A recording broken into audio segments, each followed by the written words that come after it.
Everyone. My name is Ismael Ramírez Moreno, and I'm a student of Instituto Tecnológico de Tlajumulco, and I'm studying to become an agronomist.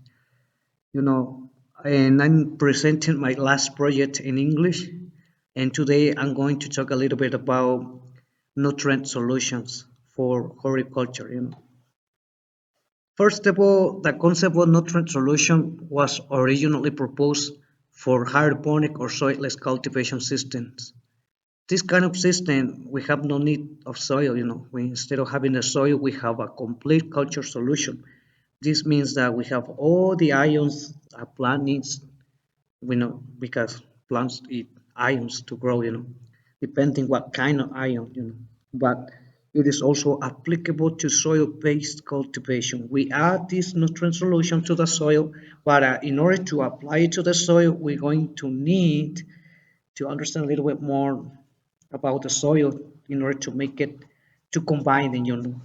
But it is that we can take that step if we want to. But today I'm going to talk a little bit about only 7 steps to design a nutrient solution. Number one, we have, we need initial water quality. We need to know how much ions the water has. Then we're going to design according to the ion that the water has. Then a great nutritional program begins with good water quality. And I would like to say that a nutrient solution is a mixture of nutrients in solution. That means water plus fertilizers equal nutrient solution. That means that we need to know how much ions the water has. Then we're going to need to know how much fertilizer we're gonna need to mix in order to give a good nutrient solution, which promote nutrient absorption by the crop. Why do we do this? Why? Because according to Carlos Cadilla, the traditional fertilization requires calculating nutrient export corresponding to estimated yields. That means that in the old way to do, we need to know how much plant takes. Then we're going to have to calculate how much we want. Then we're going to calculate that, and then we're going to apply that. But in hydroponic system, that is not necessary. It's not necessary to use estimated yields or estimated nutrients exports, because we only need to to give to the plant the appropriate nutrient concentrations in fertilizers, for each crop, soil, or substrate, depending, the climate condition. Because of this, nowadays, in extensive horticultural farms, nutrient solutions are now often applied instead of fertilizer doses. That is a big difference between soil and hydroponic. Hydroponic, we only add nutrient solution, good water quality, good amount of fertilizer. We have a good great combination. We call it nutrient solution. Number two, we have we need to have a ionic balanced mutual relationship between positive and negative in order to get some healthy growth, adequate nutrition, giving the ability to the plant to resist diseases and fed off pests, protecting yields. When the nutrient solution have a ionic balance, this means that we need certain amount of positive. If we have, let's say, 10% of negative, we're gonna have to have 10% of positive.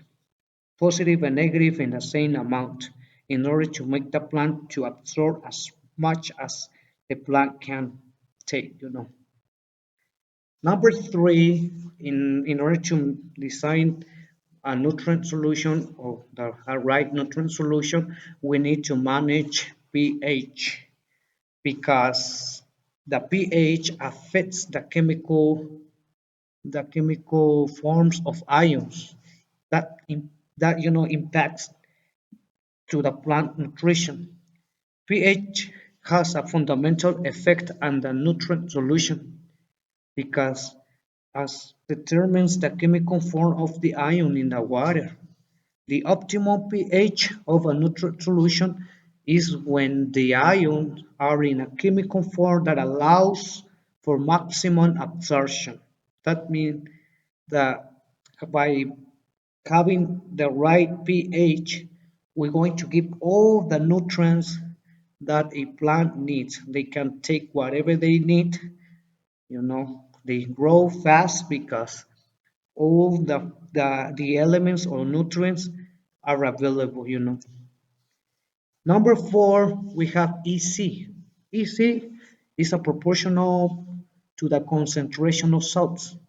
It's the right amount of fertilizer that we can add to the plant in order to make them to feed and take water, because if we put more fertilizers than necessary, we're going to make the plant to stop watering, taking water, even the root is inside of the water, but the salt is, the amount is higher than the water, and the concentration is too high, then the root cannot take the nutrient because it's like a kind of it's black, because it's too salty around the root.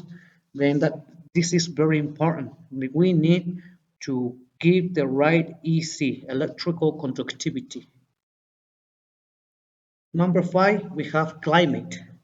Climate, we have when we have an optimum temperature, we have um, good amount of oxygen in the solution. But when we have less temperature, we have less absorption. But lower temperature causes the endodermis to extend to the root and influence the nutrient absorption. When it's too cold, the plant, the root, especially the root, cannot move because it's too cold.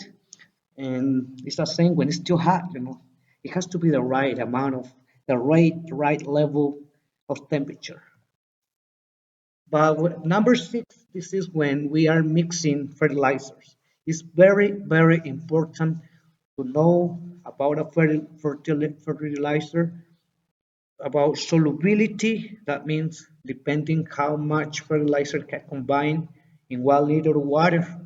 Composition, we need to know what kind of fertilizer we're using because there are many of them, but all the time they're gonna be an ion, and they are ions.